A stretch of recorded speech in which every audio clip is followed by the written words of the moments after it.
हाँ भैया, तो मतलब मुझे लगता है और लोगों से ले लें, मैं सुन रहा हूँ। ठीक है।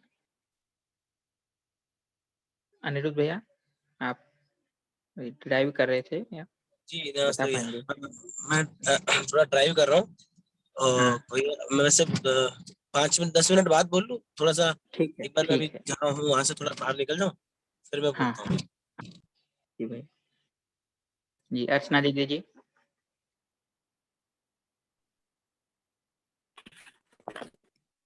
भैया मुझे जो पकड़ में आया, एक मिनट भैया। भैया तो वो वही है कि अ, हम एक दूसरे के साथ चर्चा करते हैं, चाहे वो अपने साथ हो, परिवारजनों के साथ हो या तो समाज में हो, तो जब तक हमारा लक्ष्य हमको पता नहीं चलता है तब तक उसमें से कुछ इतना निकल के नहीं आता है। बाबा जी ने बहुत हर एक एंगल से दिखाया है यहाँ पे कि पहले क्या-क्या हुआ, उसके कारण क्या-क्या जन चर्चाएँ के रूप में आया और कैसे-कैसे माध्यम से जैसे परिकथा है, जैसे नाटक है, उससे वो पूरे समाज में कैसे फैल गया। पूरा जो उस टाइम का थिंकिंग है और उनका जो निष्कर्ष है वो कैसे फैलता गया समाज में। तो मेन तो भैया मुझे यही पकड़ में आ रहा है कि जो माध्यम है, जिस माध्यम से सारी जन चर्चाएँ लोगों पे जो इम्पैक्ट हो रहा है, तो वो जिस तरह से जो साहित्य बना है, जो परिकथाएँ बनी हैं, स्टोरी बनी है, वो सारे में भी अभी जो लक्ष्य के हिसाब से कुछ भी नहीं बना है। जैसे कि मानव के लक्ष्य के हिसाब से अगर कुछ हो पाता है, जैसे कि अभी हम कोई भी स्टोरी पढ़ते हैं या तो अ, उम, कोई भी जैसे पिछले का पुराना साहित्य भी पढ़ते हैं, तो उसमें तो उसको जाँचा जाए तो ऐसा ही लगता है कि अभी भी मानव के लक्ष्य में वो तो पूरा काम बहुत सारा बाकी ही है। और जैसे-जैसे वो जनचर्चा में आएँगे, हम जब मैं पूरे दिन का मैंने एनालिसिस किया था कि कैसे तो जनरली हम जैसे डे टू डे काम आता-जाता है, ऐसे हम चर्चा करते जाते हैं। या तो जो भी चर्चाएँ जो सारी हो रही है, उसका कोई ऐसे हम अ, अभी तक भी लक्ष्य के हिसाब से कितना कैसे हम डाइवर्ट कर पाए। तो भैया वो तो अभी ऐसा किस तरह से क करें, वही भैया अभी तो इतना नहीं समझ में आ रहा है। हुँ।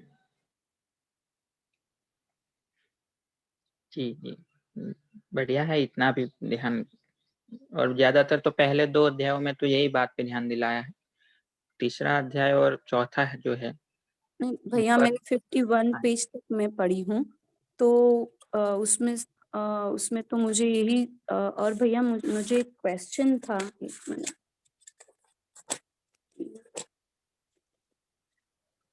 हुँ, जी। क्वेश्चन यानी कि मुझे इसमें थोड़ा-सा और मुझे ऐसा लगा कि मैं इसको बराबर से इतना नहीं समझ में पढ़ूँ उसको, तो पैरा को पढ़ती हूँ। हाँ, 47th पेज पे है। अच्छा पुरानी किताब में ना? नहीं भैया हम नई किताब में। अच्छा।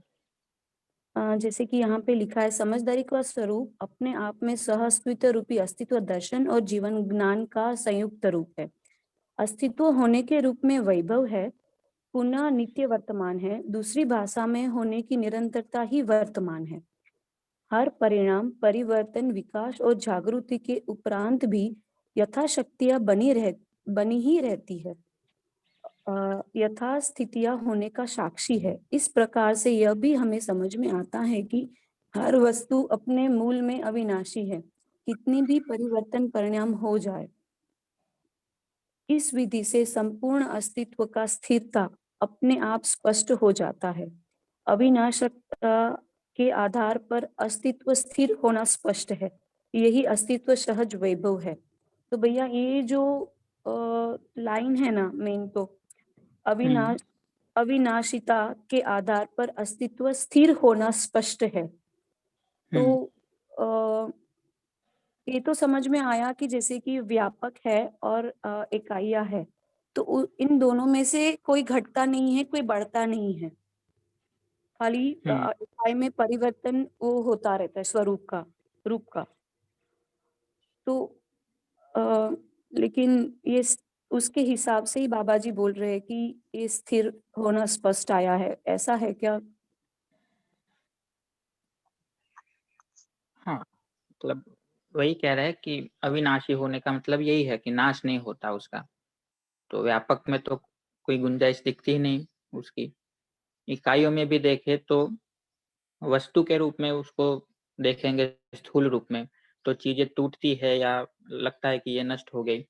लेकिन उसको अ, बिल्कुल तात्विक रूप में देखेंगे, इकाई के रूप में, तो लगता है कि एक रचना हुई थी, अब उसकी विरचना हो गई, है ना? तो ये एक मान लो पेड़ था, अब वो मर गया, तो उसका मतलब ये नहीं कि वो नष्ट हो गया।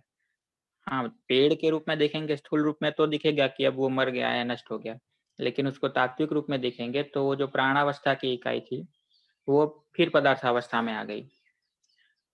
तो वैसे ही हर अवस्था में ये होते रहता है, और इसी ये जो होता है वो भी व्यवस्था के अर्थ में ही होता है, ये ऐसे नहीं हो जाता कुछ।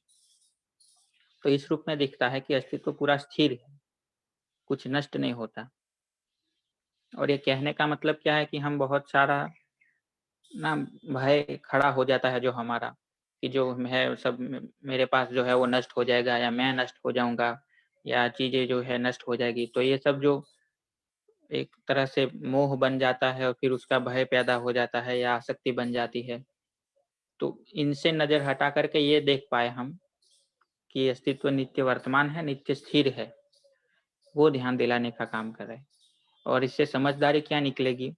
तो जो शुरू में कहा कि अस्तित्व दर्शन ज्ञान होगा और जीवन ज्ञान होगा, इसका संयुक्त स्वरूप जो होगा वही समझदारी है ना? जो पहला स्टेटमेंट है पैराग्राफ का, कि समझदारी का स्वरूप अपने आप में सह-अस्तित्व रूपी अस्तित्व दर्शन और जीवन ज्ञान का संयुक्त रूप है।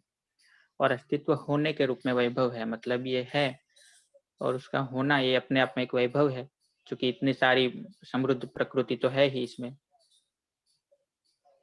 तो यही बात की गई है, जो आप समझ रहे थे वो ठीक ही था, ठीक है, धन्यवाद ऐसा भैया। मेरा मानना है। ठीक ये है, आपको स्पष्ट हो गया? हाँ जी। ये पूरे पैराग्राफ को भी पढ़ा जा सकता है, तो ये इतना हुँ, मतलब पढ़ एक क्या पैरे करूँ के मैं? अंदर, एक ही पैरे में, हाँ पूरी बात यहाँ पूरा पढ़ लो, और बाकी भी उसमें सब आगे। कुछ आ जाता है, कुछ भी बाकी नहीं रहता इस एक पैरे में। हुँ, ठीक है। व्यापक वस्तु में संपूर्ण यथास्थितियों का वैभव ही अस्तित्व सहज वैभव है। यथास्थितियों के आधार पर निश्चयता समझ में आती है। दूसरी विधि से हर यथाशक्ति का निश्चित आचरण है, क्योंकि यह स्पष्ट हो गया है कि विकास क्रम अपने आप में एक कतार है, विकास अपने में एक स्थिति है। विकास क्रम में भी यथाशक्तियां होना पाया जाता है।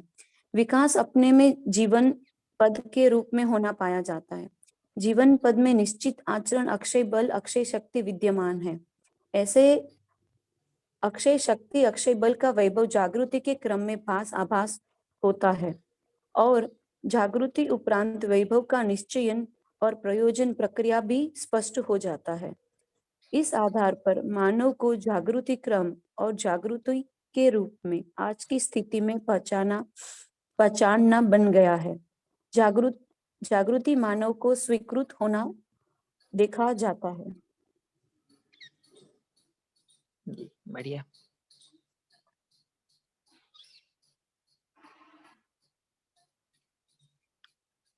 जिनको फिर से मतलब एक बार ये देखना हो तो ये 47 पेज पे है, नई किताब में। जी, तो अरुण भैया जी।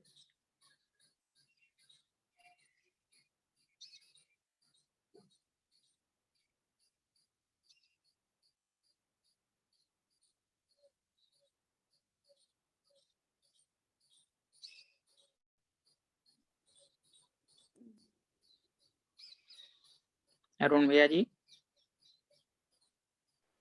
हाँ भैया। जी, जी। तो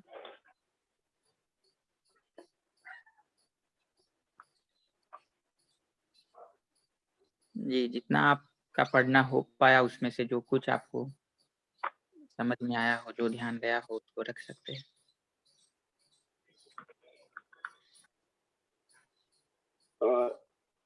इसमें तो मेरे को इतना ही ध्यान गया है कि बाबा जी ने मतलब आज से जो इतने साल पहले लिखा था वो आज भी मतलब ऐसा लगता है कि लाइव ही है, मतलब बेसिकली एकदम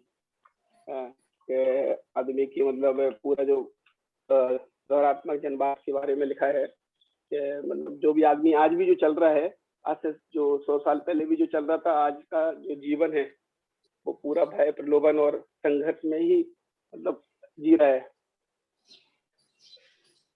तो लाभोनवाद और भोगोनवाद से मतलब मुक्त नहीं हो पा रहे बेसिकली। तो और पूरा इस मतलब इसमें बहुत बढ़िया मतलब ओवरऑल देखा तो मतलब कभी भी पढ़ो ऐसा लगता है कि वो स्थिति लाइव ही चल रही है जीने में ओवरऑल। और मतलब जो अपन चाहे धर्म को देखें एंड और राजनीति देखें और अर्थनीति देखें, तीनों में जो आज की स्थिति है वो मतलब है उससे बाहर नहीं निकल रही, मतलब पूरी मानव जाति। तो और जो बाबा जी ने इसको विकल्प के रूप में रखा है कि कैसे निकल सकती है ओवरऑल। तो इसमें बहुत सारे मतलब जो एक एक चीजें हैं जो मतलब देखी गई है कि मतलब आज आदमी जो भी चर्चा जन चर्चा में आता है तो अपन उसमें इन्वॉल्व हो जाते हैं, है ना। तो उससे उससे मतलब नेगेटिव लोग तो हैं, जब भी मिलते हैं तो नेगेटिव बातें ज्यादा हो जाती हैं लाइफ में। देखा जा रहा है कि 5 लोग यदि इकट्ठे होते हैं तो कोई भी एक नेगेटिव चीज को पकड़ के ज्यादा डिस्कशन चलता है बजाय पॉजिटिव चीज की। तो ये पता ही नहीं रहता लोगों को क्या बात करनी है। तो जीने में मैं क्या क्या मतलब मूर्ख लोग मिलते हैं तो मूर्ख की बात, यहाँ ज्ञानी अज्ञानी की भली दुर्बली, मतलब पूरी ओवरऑल देखें तो आदमी के अंदर दूसरा विकल्प पता ही नहीं चल रहा है करना क्या है।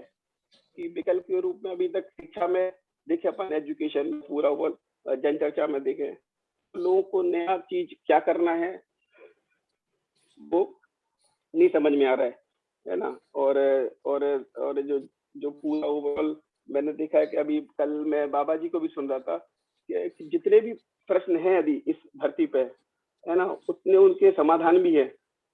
लोगों को, काफी लोगों को लगता है कि प्रश्न है उसके आंसर नहीं है, लेकिन बाबा जी जो एकदम बोल रहे हैं कि जितने भी धरती पे प्रश्न हैं सबके आंसर आपको मिल सकते हैं, लेकिन आपको वो प्रश्न के आंसर की यदि आपको चाहत है तो मिलता है। यदि आप छोड़ देते हैं कि इसका आंसर नहीं मिल सकता है तो नहीं मिल सकता है। तो लेकिन ये यदि विश्वास आदमी को आ जाता है तो कई लोगों को जो जीने में जिन्होंने जिस चीज के भी प्रश्न है, चाहे भौतिकवाद के चाहे आध्यात्मिकवाद के, उनको वो मिले हुए हैं वहां तक जहां तक उनको उनकी इच्छा थी। और तो हाँ, दूसरा मैंने इसमें बहुत बढ़िया रहेगा क्रूरता, हिंसा और युद्ध के बारे में जो मानसिकता है आदमी की। आदमी जब स्वयं पे आता है कि भैया या मैंने कोई गलती कर दी, तो मेरे को कोई भी गलती कर दी तो मेरे को मतलब उसका उसका दंड या उसका जो भी है वो अकेले में मतलब समझा दिया जाए, बाकी लोगों को फांसी दे दीजिए या मार दिया जाए। तो ये जो जो जो मतलब जन चर्चा में लोगों को एक दूसरे के प्रति वो ज्यादा अच्छा लगता है कि किसी ने गलती करी, किसी ने अपराध किया, कुछ भी किया तो उसको बराबर दंड मिलना चाहिए। तो ये बहुत जब अपने पे आता है तब उनको पता चलता है कि नहीं यार ये तो ऐसा होना चाहिए था इसमें। तो ये वो है। अच्छा, जी, दूसरा है जी। कि इसके अंदर हाँ, इसमें जो एक भागीदारी और ईमानदारी और जिम्मेदारी से काम होना था उसका इस शिक्षा में मतलब देखें ओवरऑल मेन मूल जो गलती हो गई है वो जनवाद के अंदर देखी जाए तो ये शिक्षा से जो जो प्रॉपर गाइडेंस नहीं मिल पाई, इसकी वजह से ये आदमी के अंदर लोभ प्रवृत्ति और संग्रह प्रवृत्ति इसकी वजह से ज्यादा आई है। तो इतना ही मेरे को अभी समझ में आया है इसके अंदर।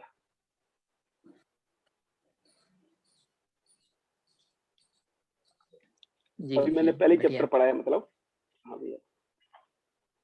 अच्छा।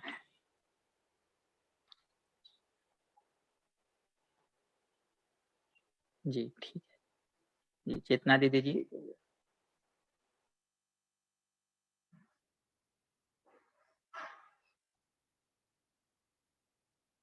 हेलो। हाँ भैया मैं पढ़ नहीं पाई हूँ, वो मुझे हेडेक का इश्यू है तो काफी दिनों से पढ़ना नहीं हो रहा है मेरा, तो पढ़ नहीं पाई हूँ भैया आगे। अच्छा ठीक है। जी दशरथ भैया जी।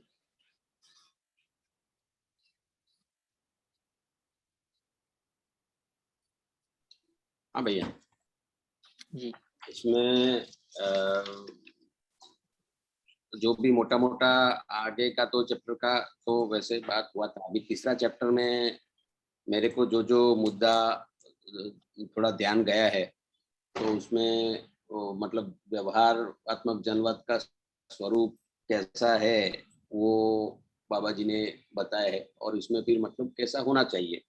तो ये सब चीज में क्या है कि चर्चा के मुद्दे जो व्यवहार, उत्पादन, युद्ध, व्यापार, संग्रह, सुविधा का जो भी है, और दूसरा क्या है कि भक्ति व्यक्ति, ये गायन का प्रचार माध्यम में भी अपराध और श्रृंगारिकता का प्रचार है। तो मतलब क्या है कि रास्ता से भटक गए और रास्ता मिला ही नहीं, ऐसी स्थिति इसमें हुए।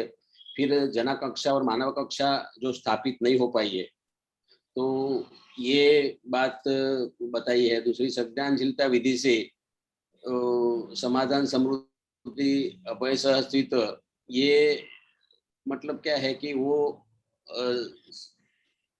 सर्व अशुभ के लिए अर्थ में स्वीकारना जो होता है वो हुआ नहीं। और संवर्धनशीलता विधि से शब्द, स्वरूप, रस, गंध और गंधेंद्रिय के अनुकूलता के प्रतिकूलता क्रम में संग्रह, सुविधा, भोग, अतिभोग वगैरह की बात एकदम हुई है। और ये 40% लोग सरशुभ घटित हो सकता है, वही उसमें उन्होंने विश्वास नहीं है। तो वो मानते हैं कि लाइफ इज स्ट्रगल और प्रवृत्ति में अंतर्द्वंद है, इसलिए संघर्षात्मक संघर्ष स्वाभाविक है। और उसमें इससे मानते हैं कि ज्यादा मजबूत होता है वही अस्तित्व को बनाए रखने में समर्थ होता है। सर्वाइवल ऑफ द फिटेस्ट की बात उसमें कही है। तो रहस्यमयी, ईश्वरवादी और भौतिकवादी विधियों से मानव अध्ययन मानव के लिए संतुष्टजनक नहीं हो पाया इससे। और ज्यादातर सभी चर्चाएं संवेदनशीलता के दायरे में ही होती रही है। और उसके फलन में फिर क्या है कि जो भी बात आए तो उसमें क्या है कि 4 बात लोगों में ज्यादा दिखने को मिलती है कि ज्यादा से ज्यादा जीने का इच्छुक, मतलब लंबे आयु तक जीना, कम से कम उत्पादन कार्य में भाग लेना, ऐसी मानसिकता हुई है। और अधिक से अधिक सुविधा संग्रह को एकत्रित करना, और दूसरा अतिभोग और बहुभोग के लिए एकत्रित, ऐसी मानसिकता मतलब इसके हिसाब से बनी है। बाबा जी ने बताया है कि जो लास्ट दशक में 45 to 50% लोग ऊपर वाली प्रवृत्ति में, जो मैंने बोला वही प्रवृत्ति में आ गए हैं। और डे बाय डे उनका आवश्यकताएं बढ़ती रहती है।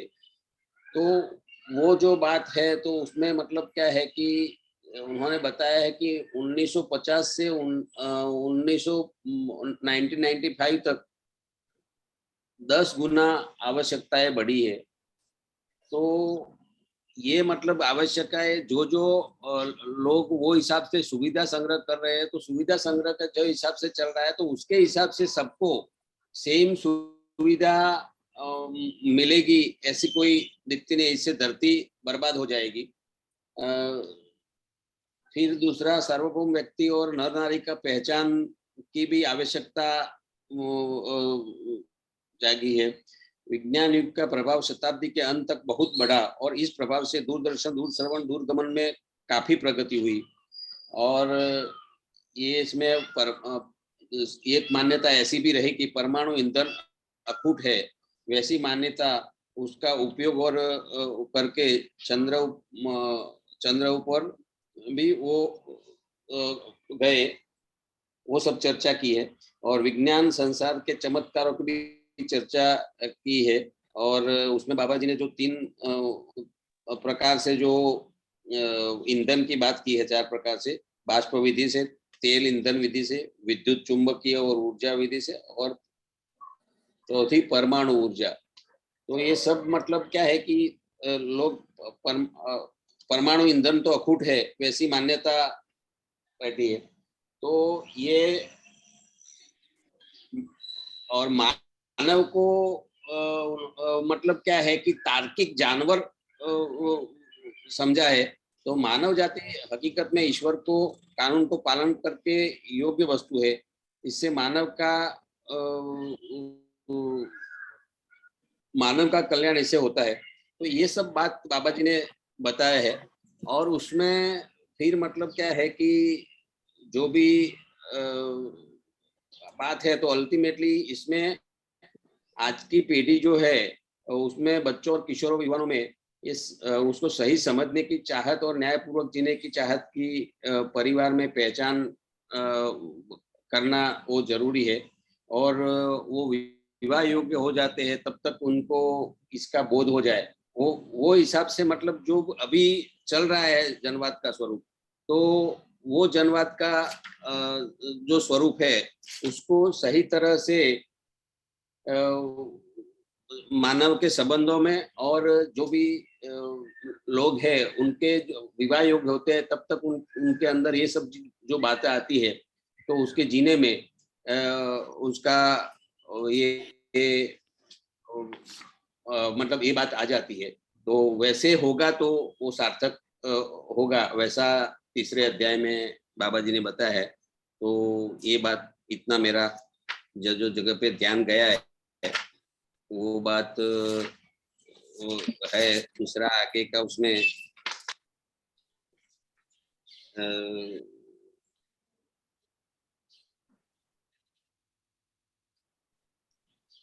और साथ उसमें क्या है कि एक बात बाबा जी ने बताई है कि मानव कुल में युद्ध मुक्ति हो, ये सार्थकता का पहला मुद्दा है।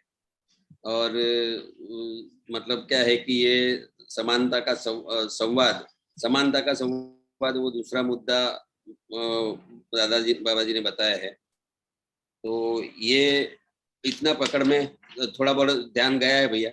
मैं आपको बताया था कि इतना मैं पूरा ओवरऑल अभी निष्कर्ष निकालना थोड़ा मेरे से मुश्किल हो रहा है, लेकिन अभी कोशिश चल रहा है।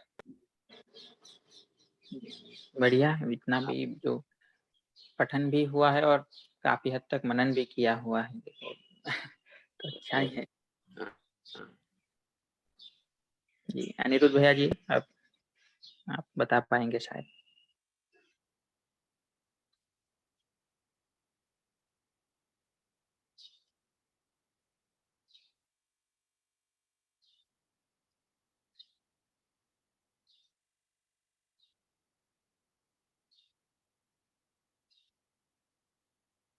ठीक है, दिनेश भैया का ले लेते हैं।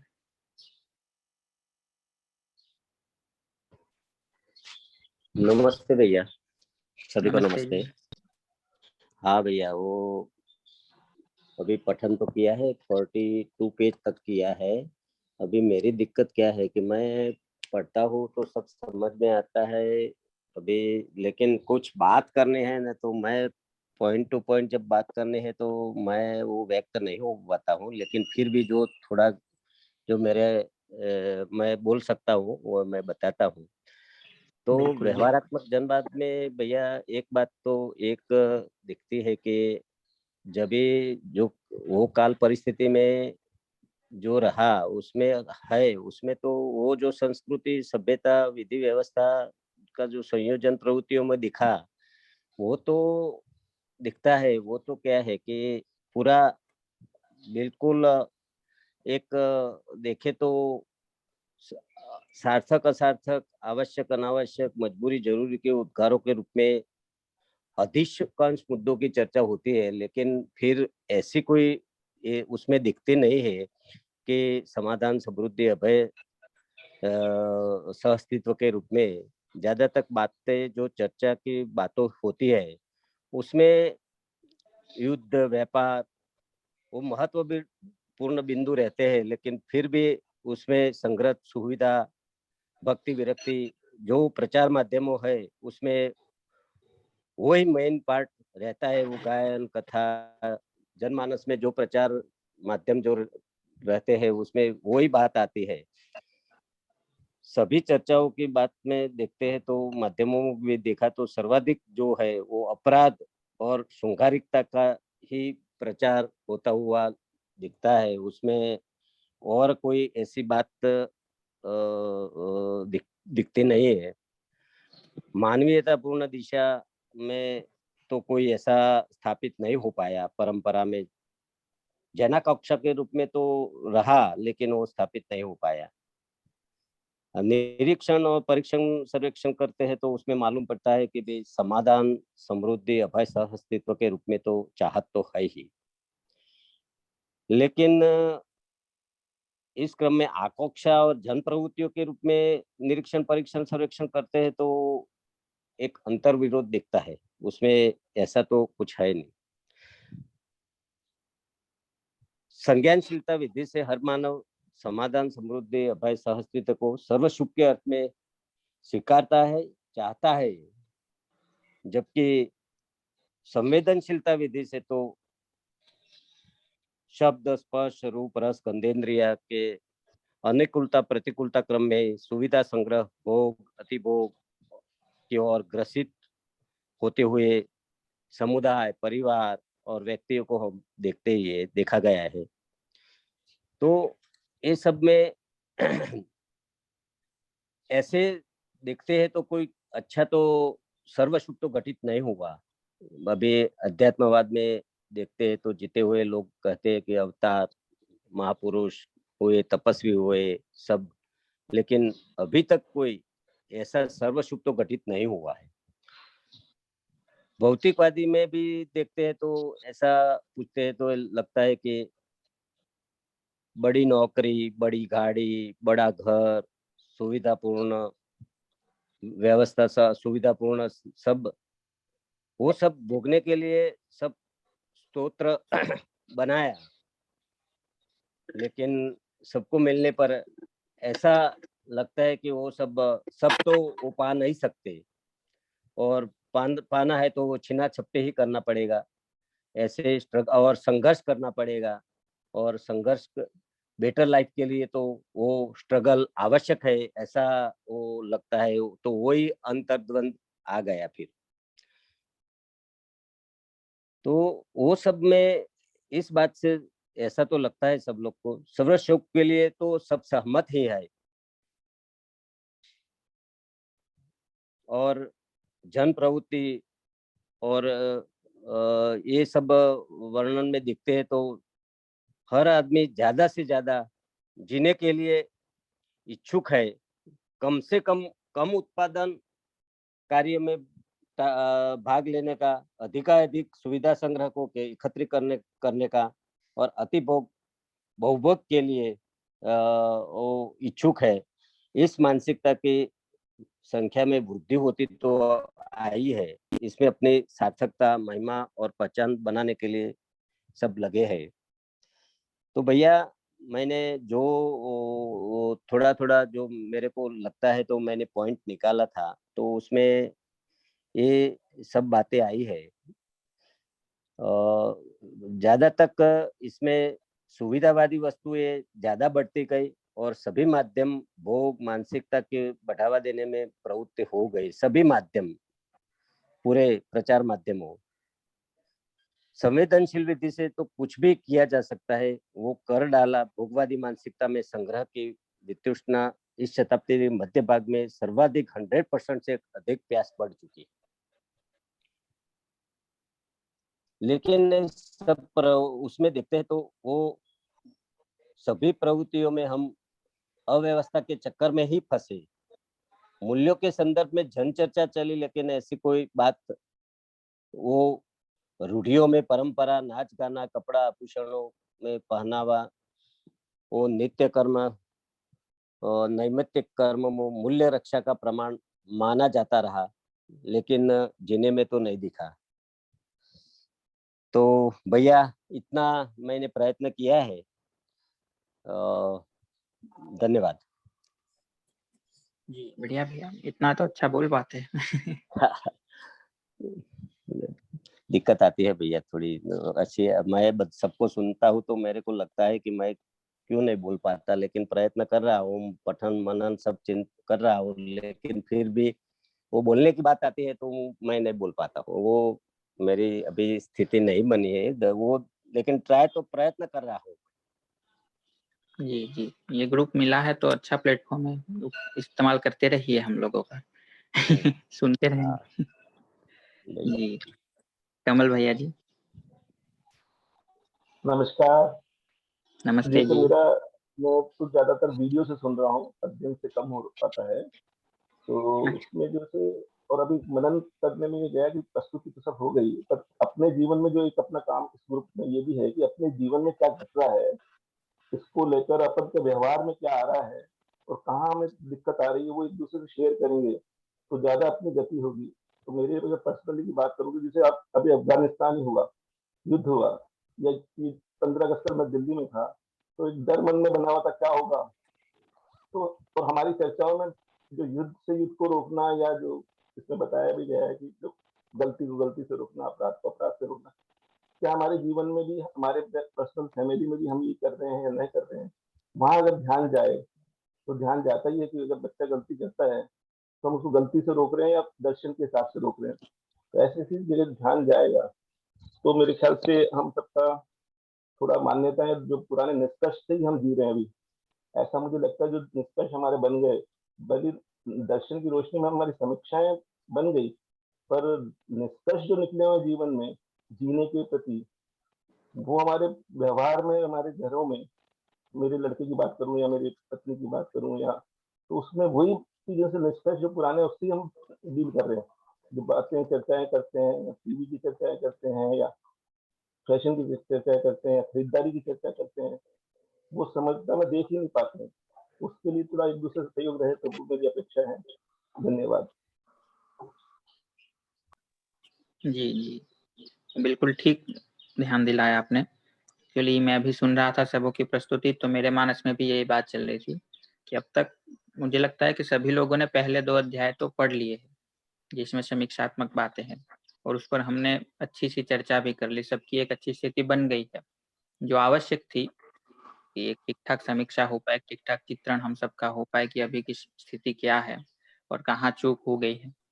तो वो सबों ने जिस तरह से प्रस्तुत किया, लगता है कि सबको ये क्लियर हो चुका है। तो मुझे लगता है इस आगे जो हम चर्चा करें, जब जब भी कभी करें, तो पहले दूसरे अध्याय को छोड़कर तीसरे से शुरू करें कि समाधान के रूप में क्या दिखता है, अब क्या करें? तो वो ज़्यादा उपयोगी रहेगा।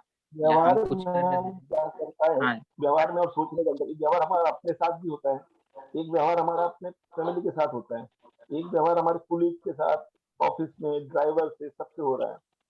और जनवाद मतलब जो चर्चाएं भी हम कभी कभी बैठ जाते हैं तो क्या चर्चाएं करते हैं, उसमें मुझे एक परेशानी आ जी, रही है। अगर मैं दर्शन की रोशनी में चर्चा करना शुरू करता हूँ तो सामने वाला, जो मेरी इतनी वो क्षमता भी नहीं बनी शायद सामने वाले तक पहुंच पाए बातें, मेरी पद के कारण वो हाँ हाँ तो करते हैं, और व्यवहार में जब आगे देखता हूँ कि भाई आओ बैठो, तो वो आगे रहता नहीं है।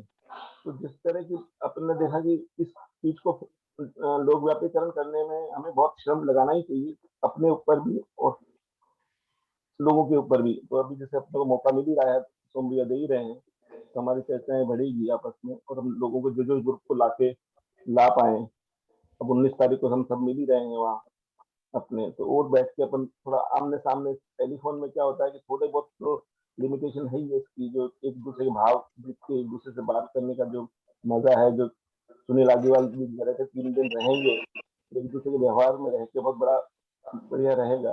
वो मौका अपने को 2 दिन का तो मिलेगा ही अभी वहाँ 31 और 1 तारीख का, उस मौके को लिया जाए और उसमें थोड़ी सी चर्चाओं को और इस दर्शन के हिसाब से, जनपात के हिसाब से करा जाए, और अपने जीने में हाँ एक दूसरे के सहयोगी बन सकते हैं, वो बात करी जाए। धन्यवाद। जी, बिल्कुल ठीक। हाँ, और मैं फिर से ये कह दूँ कि जो अब तक चर्चा की, वो बिल्कुल सार्थक ही थी। मैं ये नहीं कह रहा कि गलत थी, लेकिन अब समाधान पर ज़्यादा हम लोगों को शिफ्ट होना चाहिए। जो बाबा जी ने भी शिफ्ट दिया है किताब में, कि तीसरे अध्याय से सही स्वरूप की बातें ज़्यादा की है। तो थोड़ा हम अब उस ओर ध्यान ज़्यादा ले जाएँ, वो प्रयत्न करेंगे तो सब एक सार्थक गति अपनी हो पाएगी, ऐसा लगता है। जी सादुल भैया जी।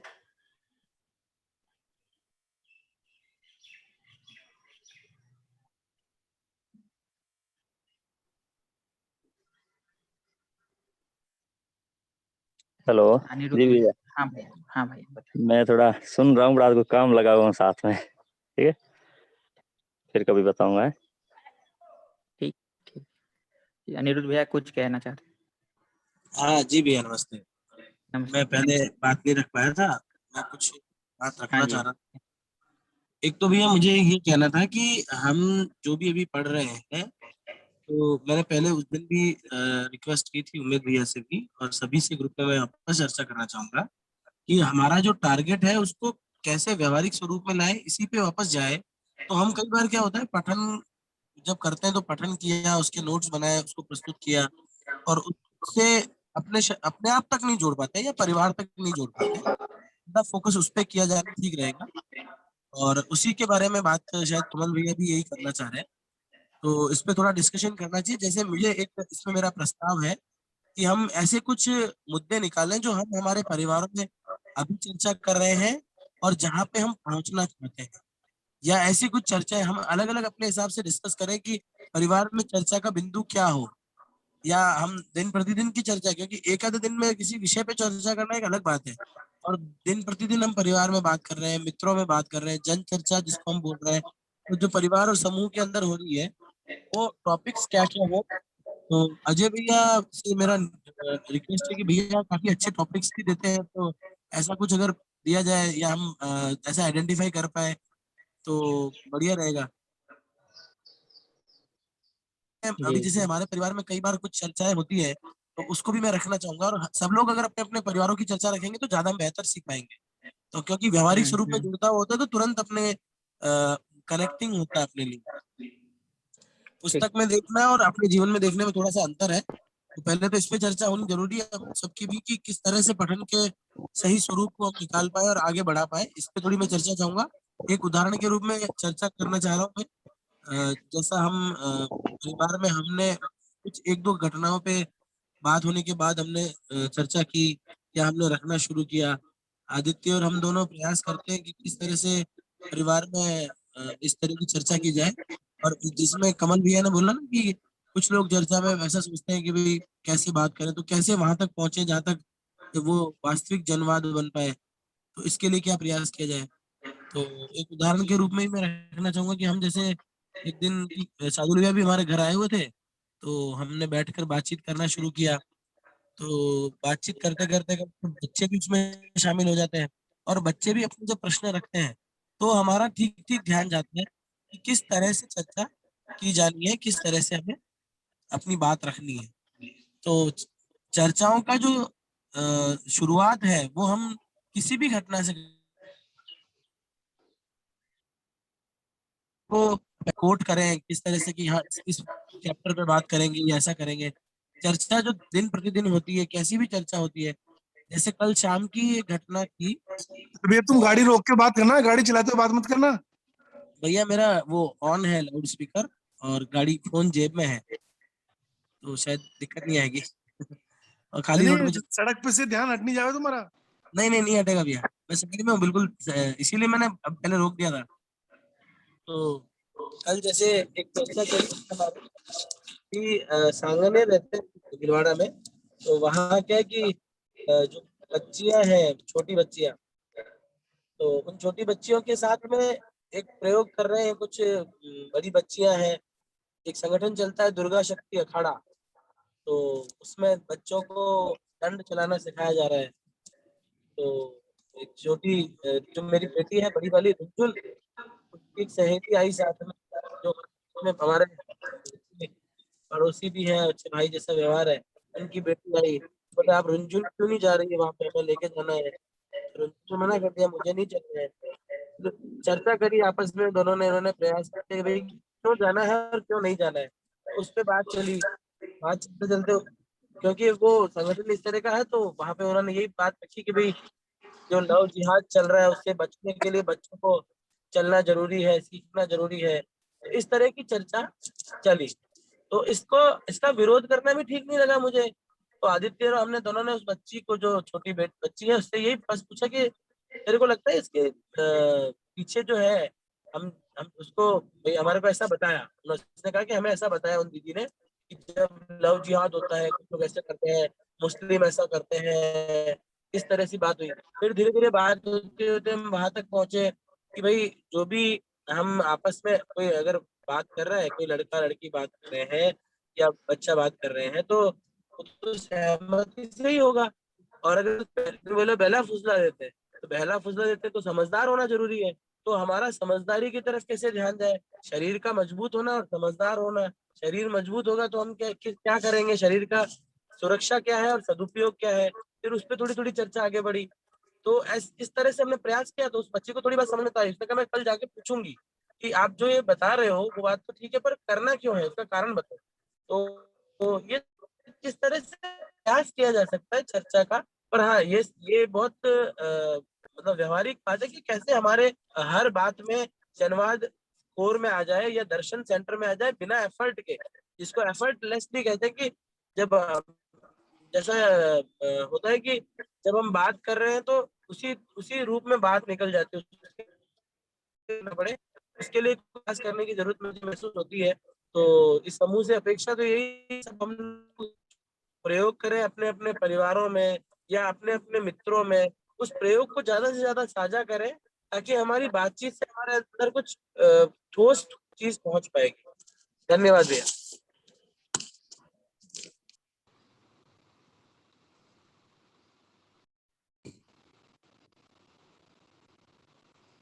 मैं कुछ कहूं?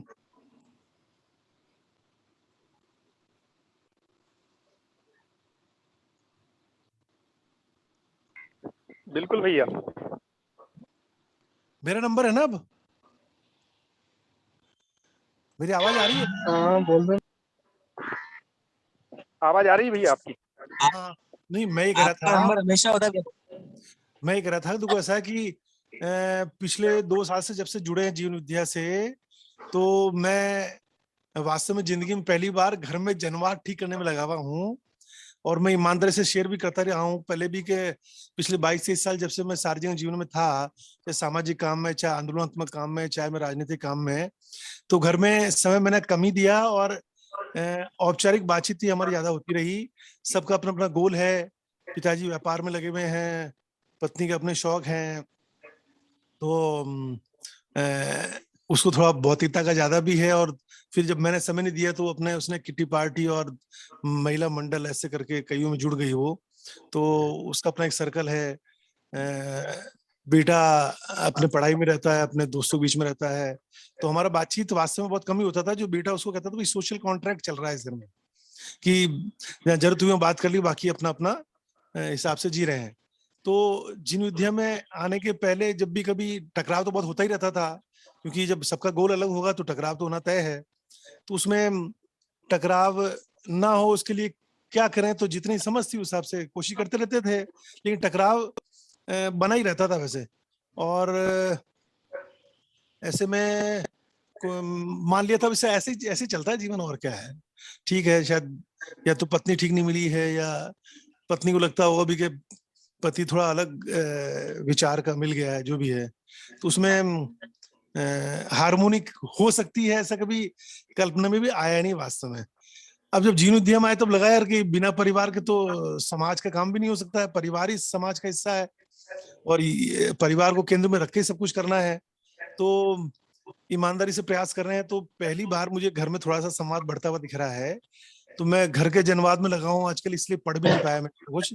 और वैसे तो सोम भाई, अजय जैन जी वगैरह कहती रहते हैं, लेकिन बात क्लिक हिमाचल में हुई जब वो अशोक उपाध्याय जी ने बोला भी कि प्रस्ताव की भाषा में बात किया करो सबसे।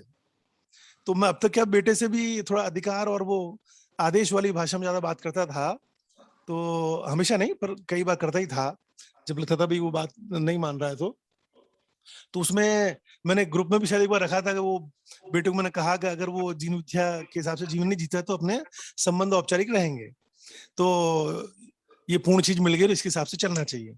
लेकिन अभी हिमाचल के बाद से मैंने प्रयोग करना शुरू किया, तो मैंने देखा जादुई परिवर्तन आया भाई।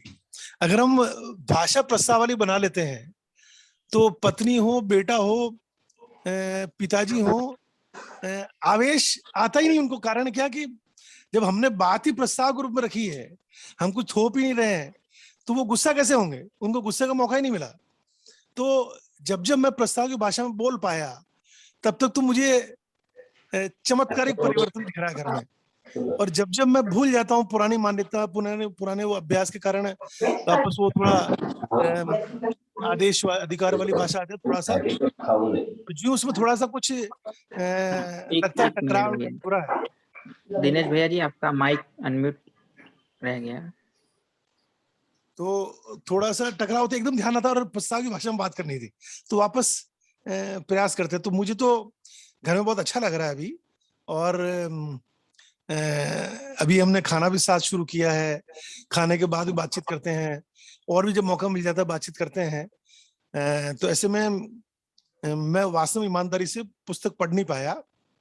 और ये मोटा मोटा जो सबको सुना, मैं सहमति हूँ कि अभी जो पूरी दुनिया में चर्चा है वो सारी सुविधा संग्रह पे, क्योंकि हमने सबने शरीर माना हुआ पूरी दुनिया ने स्वयं को, तो शरीर की इंद्रियों की तृप्ति के लिए सुविधा संग्रह ही रास्ता है। तो अब जब सभी सुविधा संग्रह में लगेंगे तो संघर्ष भी होगा, विरोध भी होगा, अपराध भी बढ़ेंगे, सब कुछ होगा, वो दिख भी रहा है सब तरफ। अब ऐसी हम में से कोई व्यक्ति नेतृत्व कर लेता देश का, तो वो हर देश भी, जैसा कहीं पहले सुना था मैंने कि या तो युद्ध कर रहा है दूसरे देश से, या युद्ध की तैयारी कर रहा है। क्योंकि हर देश में जो नेतृत्व है वो भी अपने आप को शरीर मानता है, तो जनता के सुविधा संग्रह ज्यादा हो सके उसके लिए कैसे प्राकृतिक संसाधन जो सीमित है उस पर कब्जा कर सकें, अपने भी दूसरे देशों के भी, तो उसमें कैसे उल्लू बनाए दूसरे। तो आपस में युद्ध चलता रहता है, तो वो चर्चा, जन चर्चा भी ऐसे मुद्दों पे रहती है, संघर्ष पे, अपराध पे, सामरिकता पे। अब ये श्रृंगारिकता जो शब्द आया था इसमें, जो किसी ने बोला था, तो श्रृंगारिकता का मतलब एग्जैक्ट मुझे मालूम नहीं, पर शायद ऐसे कुछ सुविधा संग्रह से संबंधित ही रहता होगा। जो कोई किसी ने प्रस्तुति में बोला था कि टीवी अखबार में अपराध और श्रृंगारिकता दो की चर्चा है। ये फैशन या जो सुंदर बन के दिखना, वो श्रृंगारिकता, हाँ, श्रृंगार से मतलब रिलेटेड, शरीर से जुड़ा हुआ ही मामला है ना सारा। हाँ, तो मैं समझ गया, ठीक है, रूप बल धन पद और सब ये ठीक है, चार विषय वगैरह इनमें। तो मोटा मोटा जनवाद में सबकी प्रस्तुति में जो समझ पाया, इच्छा तो मेरी भी है मैं पढ़ूं इसको, लेकिन क्या होता है कि वो थोड़ा कुछ समय की कमी पता नहीं क्यों पड़ रही है। एक तो अभी कुछ स्वास्थ्य के मुद्दे भी चल रहे हैं, जो उसमें भी ये भी सोच रहे हैं जयपुर भी जाएं, फिर अहमदाबाद थोड़ा पहले आएंगे 31 के पहले, थोड़ा एक बार एसयूटी मेडिकल चेकअप भी करा लें दोनों का, पति पत्नी दोनों का। तो थोड़ा उस कारण से भी थोड़ा सा समय कम दे पाया, पर मेरी इच्छा बहुत है।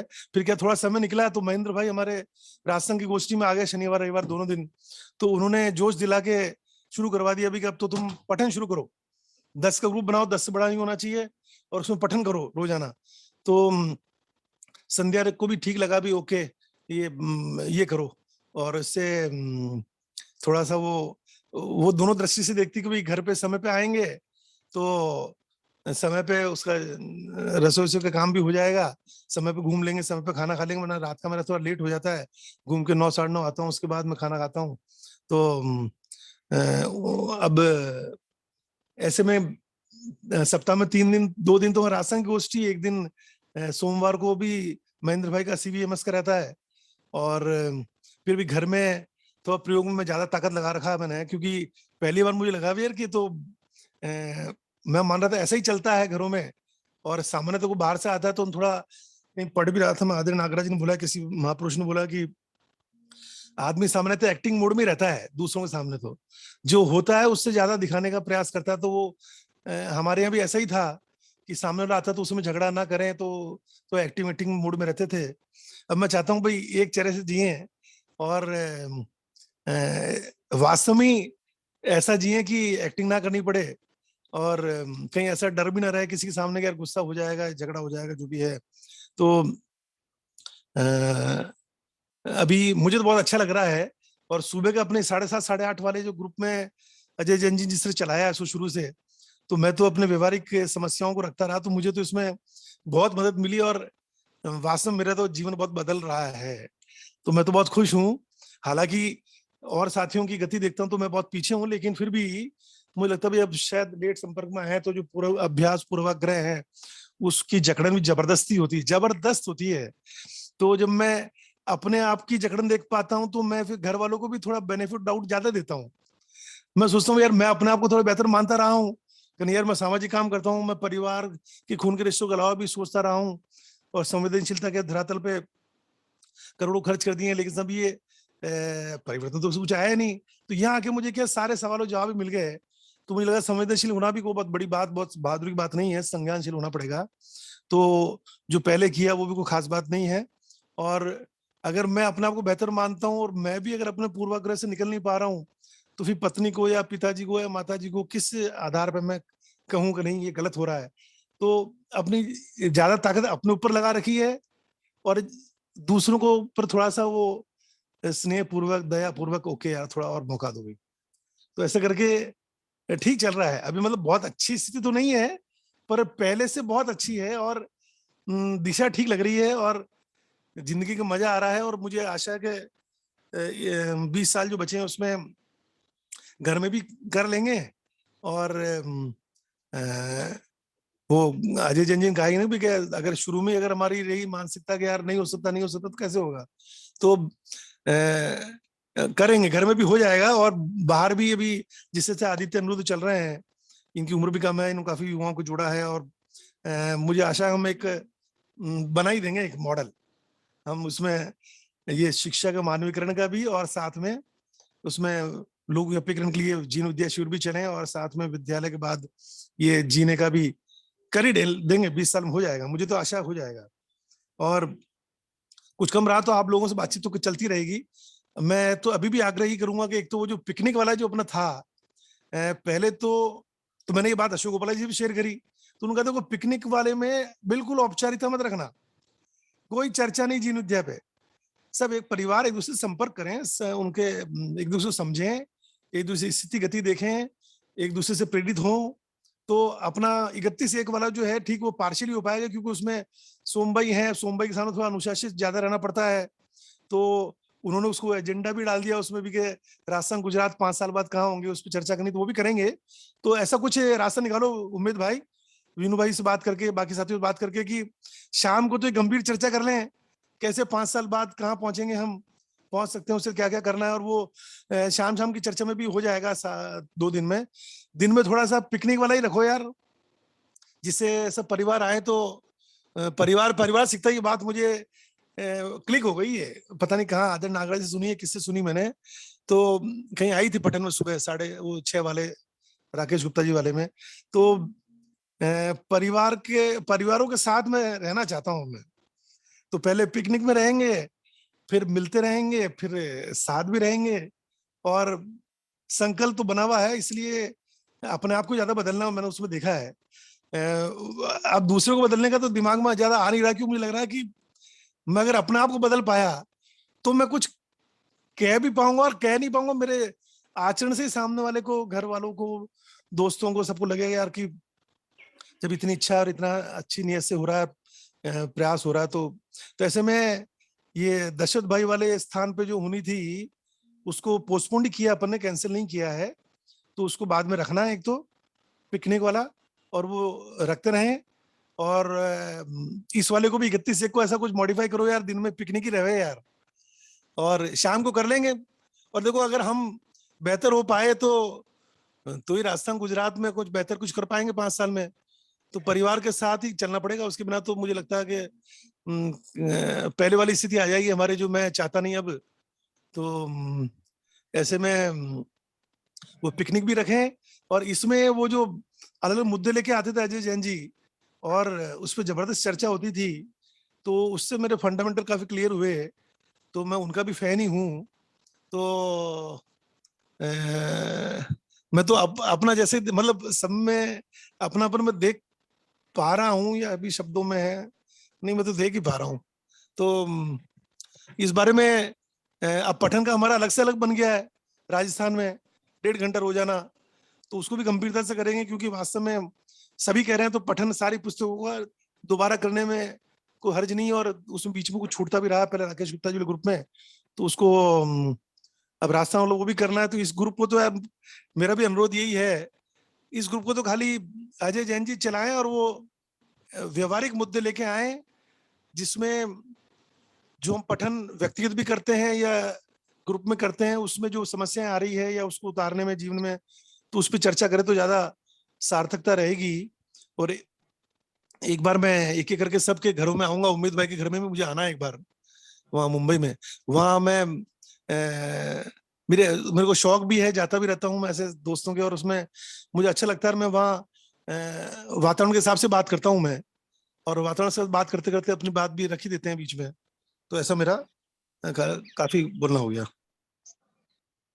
जी मैं थोड़ा वंदन भाई, थोड़ा सा क्योंकि हाँ, टाइम भी हो गया, क्लोज भी करना है। हाँ, हाँ, मैं 1 मिनट में ही, एक तो सुनील भाई जो आप कह रहे हो ना, उसके अंदर में चूंकि आप कई जगह जो पठन का इम्पोर्टेंस तो आप समझ ही रहे हो, और आप कह रहे हो तो दूसरे ग्रुप में आप चूंकि पठन कर रहे हो तो यहाँ पे ये वाला भाग है वो आप करना चाहते हो, तो पठन का महत्व है वो है। और जो लोग दूसरे कई सारे ग्रुप में नए हैं तो उनके लिए यही पठन है, यही व्यवहार है, यही जो भाग है, इसी को मद्देनजर रखते हुए बाकी गतिविधियां वगैरह है। और पठन का इसलिए भी है, जो अनिरुद्ध भाई ने भी जो प्रश्न रखा, तो उसमें क्या है कि जो थोड़ी हम अदरवाइज क्या है कि सेम अपना अपना जो समझ रहता है उसी के अनुसार आसपास में घूमते रहते हैं। और बाबा जी का पूरा साहित्य है वो इतना व्यवहारिक है, पूरा व्यवहारिक है, तो सभी जगह ये जितने भी मुद्दे हैं, ये इसी एक चैप्टर में भी सब मुद्दे आ जाते हैं जो व्यवहार से जोड़ के देखे जा सकते हैं, जो परिवार से जोड़ के देखे जा सकते हैं। तो वहां पे एक पूर्णता की बात भी आ जाती है, और व्यवहार में जो अभी चल रहा है ये आवाज कट गई आपकी। जिसमें हम अपूर्णता देखते हैं, तो वो दोनों चीजें हो जाती है। इसलिए पठन की जो बाउंड्री है, जो उसको रखने से ज्यादा सार्थक चर्चा हो पाएगी, और हम उन पूरे पठन को व्यवहारिक, और है ही पूरा साहित्य ही व्यवहारिक है, इसमें अव्यवहारिक कुछ है ही नहीं, तो उसको पठन के साथ में ही हम अगर अपने परिवार के व्यवहार के, अपने प्रवृत्तियों के परिमार्जन के सभी मुद्दों को हम पठन के साथ में करेंगे, तो एक एक पूर्णता की बाउंड्री के साथ में मद्देनजर में रहेगा तो ज्यादा सार्थक रहेगा। इसलिए ही मैं इंसिस्ट कर रहा था। अभी सुनील भाई भी देख रहे हैं, उन्होंने और भी देखा कि पठन है वो महत्वपूर्ण है, तो इसलिए इसको मद्देनजर रखते हुए हाँ हम आराम से सहजता से करेंगे, कोई रशिंग की जरूरत नहीं है कि अपने को खत्म करना है। तो जनवाद अगर 2 महीना भी चलता है तो, क्योंकि एक पुस्तक भी पूरी होती है तो भी काफी कुछ, सब कुछ उसमें सब कुछ आता ही है, इसलिए पठन को वो रख करके अपन ने चर्चा की थी। तो इतनी ही बात है, मेरी बात पूरी हुई। बाकी हम लोग चर्चा कल इसको कंटिन्यू कर सकते हैं, पहले चर्चा कर लेंगे और उसके बाद में ये प्रस्तुति और चर्चा कर लेंगे पुस्तक के बारे में। मुद्दा रखा है तो उसको रिजोल्व कर लेते हैं, बढ़िया है। मेरी बात पूरी हुई, तो आज हम यहीं पे पूरा कर लें क्या?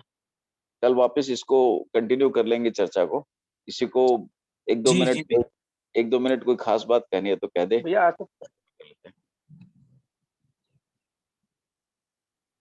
जी भैया, मुझे बस इतना सा कहना था कि इसको चर्चा को किसी मतलब वहां तक पहुंचाना जरूरी है, क्योंकि कई बार ऐसा लगने लगता है कि अधिकांश लोग जब ये इस तरह से बात करते हैं कि हमें व्यवहारिक स्वरूप पे बात करनी है, और आप जो कह रहे हैं वो ठीक है कि दर्शन जो है वो पूरा व्यवहारिक है, व्यवहारिक से उल्टा अव्यवहारिक नहीं कह रहे, पर हाँ दर्शन हमारे जीने में कैसे आए इस पर हम बात करने के लिए पठन के साथ साथ, आपने जो पठन कहा कि हाँ पठन तो आवश्यक है, पर इस ग्रुप से अपेक्षा थोड़ी ये बनती है कि यहाँ व्यवहारिक मुद्दों पे डिस्कस हो, ताकि दिल खोलकर हमारी बात भी रख पाए, और चर्चा के अंदर दर्शन को मैंने कैसे समझा, मैं कैसे जी रहा हूँ वो देख मेरे को लग पाए। रहा है कि बड़ा मुद्दा है इसको बस, डिस्कस करने का, तो कल तो इसको कल हम लोग कल बात करते हैं भैया, बिल्कुल बिल्कुल भैया।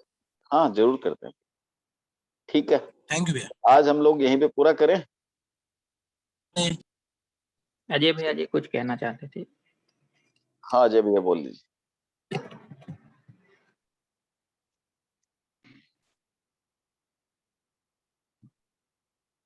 अजय भैया। हाँ भैया बस बढ़िया, तो कल बात करते हैं। बाकी बहुत ही बढ़िया, अच्छा चल रहा है। और अपने अपने इश्यूज लेके आए, जैसे अनिरुद्ध भाई ने कुछ शेयरिंग की। सभी लोग यदि अपने जीवन में जुड़े हुए मुद्दों तो काफी अच्छी तो है ना। तो व्यवहारिक मुद्दों मतलब है कि हमारे ही जीवन के हम क्या व्यवहार में कम ज्यादा पा रहे हैं, अपने अपने मुद्दे लाएंगे, कहाँ इसको देख रहे हैं, तो मुझे लगता है उससे भी शुरू हो जाएगा। बढ़िया, कल बात करेंगे। खूब बढ़िया। चलिए, नमस्ते सभी को, कल वापस मिलते हैं। नमस्ते भैया, नमस्ते। नमस्ते नमस्ते नमस्ते सभी को, नमस्ते नमस्कारम। नमस्ते सभी को, नमस्ते। नमस्कारम।